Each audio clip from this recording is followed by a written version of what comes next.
Alright, we got a little update on the R10K. A little progress report. The forward domed bulkhead is complete, installed, O-ring, all torqued down. McMaster car order showed up last night. So all my dash 3 nuts and sleeves came along with some 3/16 tubing. Got a bunch of sleeves and nuts and dash 3 and dash 4. This check valve used to be a dash 4 valve but got trashed out in the desert, so I managed to find this circle seal check, all aluminum, really light, on eBay.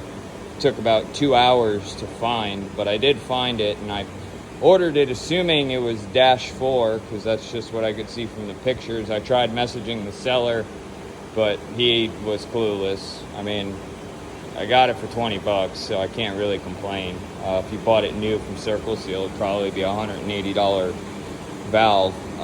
Just did a quick flare and check, and it all fits up well.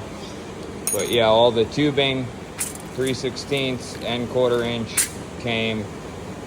These are CO2 initiators, and we got all them fittings and tubing cutters and goodies there.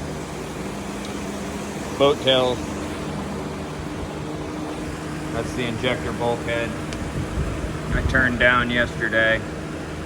Turned down the OD of it. I still got to take a 5-inch chunk out of the middle of it, and then this will get a sleeve of graphite in it. Not making the same mistake as I did out at Balls 29. So back to the ox tank itself. This is all complete. It's set up on a crude roller system right now, and it's pretty much set up in the lagoon to drill, and after I drill, tap the fuel drain housing, because you got injector bulkhead here, fasteners to the oxidizer tank, all the way up to the forward domed bulkhead. So this is all trued up. I cut and machined these edges on the lathe so they're nice and square and true. This has been really aggressively honed out with 220 stones, and then finished, with a standard, let me rephrase that. It was honed out with 220 grit ball stones, which is actually right there.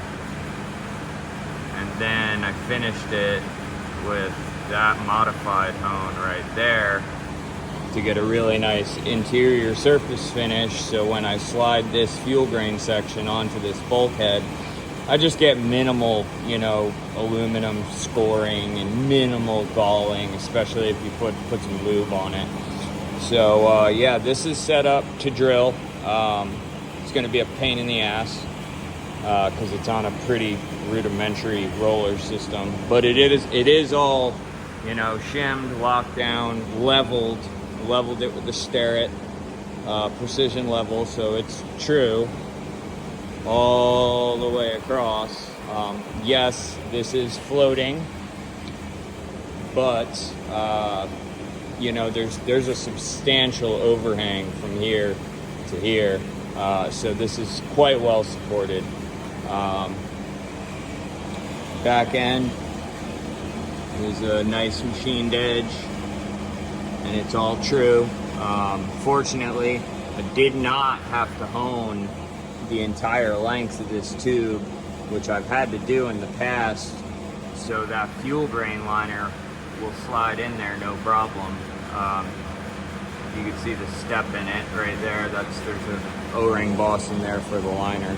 And I'll go over all that more in the future, but yeah, this is just a quick recap setup of what I got going on here today.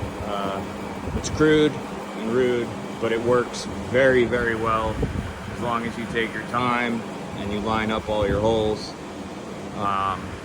You know, so your bit's not walking off or anything like that.